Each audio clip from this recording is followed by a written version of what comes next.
asalaamu calaykum waraxmatullaahi wabarakaatu. kusoo dhawaada Francis Media. haddii kugu cusub yahay channelkan Francis Media, subscribe saar si uu kuu soo gaaro muuqaalada cusub. kusoo dhawaada sheekadiina taxanaha ahayd ee kun habeen iyo habeen. sheekada waxay noo maraysay markii boqor Shahriyaar yidhi, wallaahi baan ku dhaartay inaan dili doonin ilaa ay sheekadu ka dhammayso, waayo waa sheeko aad cajiib u ah. sidaas ayayna maalintaas gabadhii dilka uga badbaaday.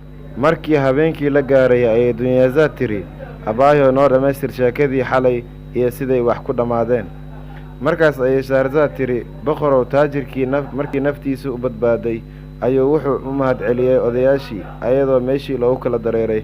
waxaase tan ka yaab badan sheekadii ninka kalluumaystaha ahaa. markaas ayuu boqorkii yidhi, oo muxuu ahaa ninkan kalluumaystada ahaa?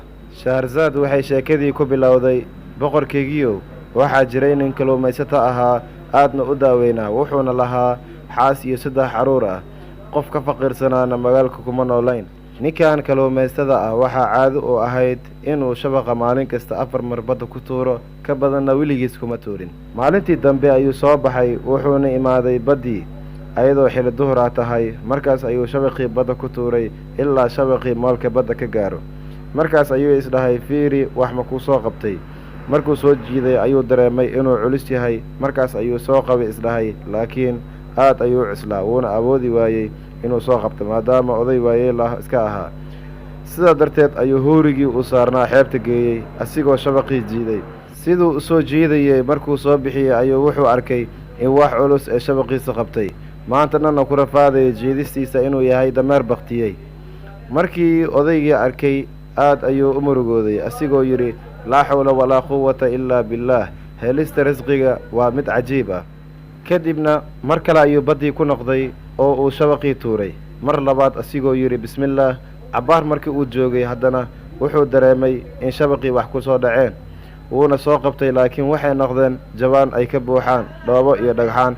markii uu odaygii arkay ayuu mar kale aad u murugooday, wuxuuna meeshii ka tiriyey gabay uu micnihiisu yahay, horkii waayahow haddaan bas iska dhihinay cafi, nasiib uma lihiye sii mana samayn karee bas. waxaan u soo baxay risqigayga, waxaana helay isagoo meyd ah. alla muxuu jaahil badan muuqdaa, caalim badanna qarsoon yahay. markaas ayuu mar saddexaad baddii ku laabtay oo uu shabaqii badda ku tuuray. markuu dareemay inuu culus yahay ayuu soo qabtay, balse nasiib xumo wuxuu soo qabtay qashin iyo dhalooyin. odaygii maskiinka ahaa aad ayuu sii murugooday. mar afraad ayuuna baddii ku laabtay, laakiin markaan gacmaha ayuu kor u taagay asigoo alla baryey. wuxuuna yidhi, ilaahayow waad og tahay inaan 4 mar ka badan shabaqaan badda ku tuurin. 3 mar waan tuuray, waxaa ii hartay 1 mar oo keliya. ilaahayow wax kheyr qabo igu soo rid. wuxuuna yidhi bismillaah asigoo shabaqii badda ku tuuray. sheekada caawa intaas ay nooga eg tahay.